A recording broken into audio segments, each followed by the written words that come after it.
Hello, আমি আপনাদেরকে একটা ভিডিও করে জানাই যে আমি ভিডিও দেখছিলাম। তা বউটা বলছে যে ভালো কথাই বলেছে, কিন্তু আমি একটা কথা বলতে চাই আপনাদের। কেন, অনেক কথাই ভালো বলেছেন, কিন্তু আমার কথাটা হচ্ছে যে আমি যেটা বলছি, দেখুন, বিয়েটা যে আমি করলাম মা বাবাকে দেখার জন্যই তো বিয়ে করা। তা বিয়ে করার পরে যদি সেই বউ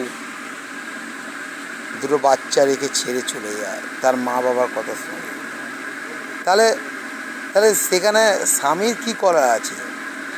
স্বামী তো এনেছে ঘরের কাজকর্ম করার জন্য, বাচ্চা কাচ্চা দেখার জন্য। এবারে বাচ্চা কাচ্চা বড় হয়ে গেল, বাচ্চা কাচ্চা হলেও সে সংসারের দিকে টান পড়বে, মা বাবার দিকে কিসের টান? আপনি বলুন না। আপনি তো খুবই বলছিলেন যে মেয়েরা বাড়িতে বছরে একবার আসে, দুবার আসে, বারবার তো আসে না, বাবা মাকে দেখে তো না। কিন্তু তার শ্বশুরবাড়ির উপরে টান। হ্যাঁ, তা যখন আপনি যে কথাটা বললেন শ্বশুরবাড়ির উপরে টান, ছেলেপুলের দিকে মানুষ করা, খাওয়ানো খরচা, তা অনেক কিছুর দিকে শ্বশুরবাড়ির দিকে টান। আমি বলতে চাচ্ছি এই কথাটাই যে যে সবাই কিন্তু সমান নয়। আপনি কিন্তু দেখলেন যে আমার যে বউ, ও তো বাপ মায়ের কথা শুনলো, উঠলো আর বসলো, বাপ মাকে চিনলো। আমার আমাকে এবং আমার বাড়ির ঘর মা বাবাকে কাউকে চিনল না। টাকা চিনল, টাকা আর পয়সা, আর বাপ মাকে চিনল। তাই কী বলবো আর, এটাই হচ্ছে ব্যাপার যে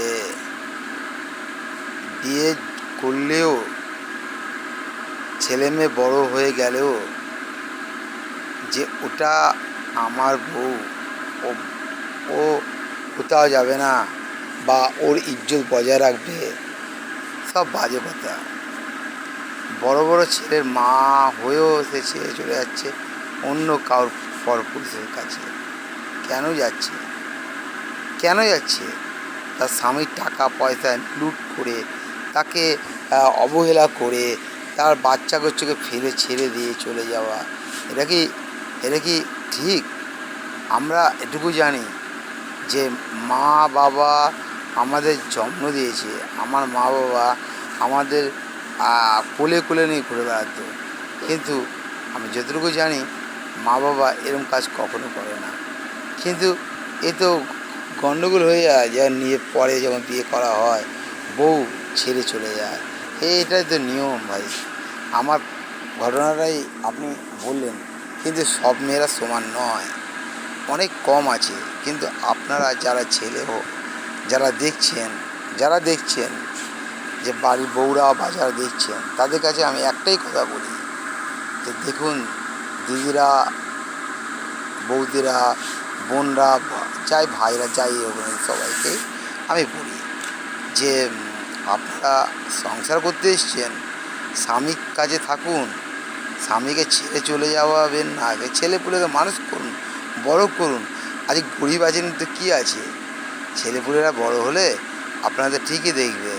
কিন্তু এ নয় যে আপনি ছেলেপুলে হলো, বড় হলো, অন্য লোকের কাছে চলে গেলেন, তারপরে টাকা পয়সা সোনা গয়না সব নিয়ে গেলেন, তাকে পুরো আপনি মানে পুরো একদম ভিখারি করে দিলেন। সে কী করে বাঁচবে, কী খাবে, তার কোনো রাস্তা নেই। কিন্তু সেটা কিন্তু ঠিক না দাদা, দিদিরা, এটা কিন্তু ঠিক না। আপনি ভাবুন যে আপনি এরকম যদি কাজ করেন, তাহলে হাজার মেয়েরা আর আপনার সাথে তুলনা করুন, সবাই কি সমান? কেউ নিজের নিজের শ্বশুর, শাশুড়ি এবং যাকে বিয়ে করেছে স্বামীকে ফেলে যায় না অন্য লোকের কাছে। স্বামী যতই খারাপ হোক না কেন, স্বামী যদি পঙ্গু হয় বা স্বামী যদি হাত না থাকে, তাও বউ, স্বামী অন্ধ হয়ে গেলেও স্বামীর পাশে থাকে।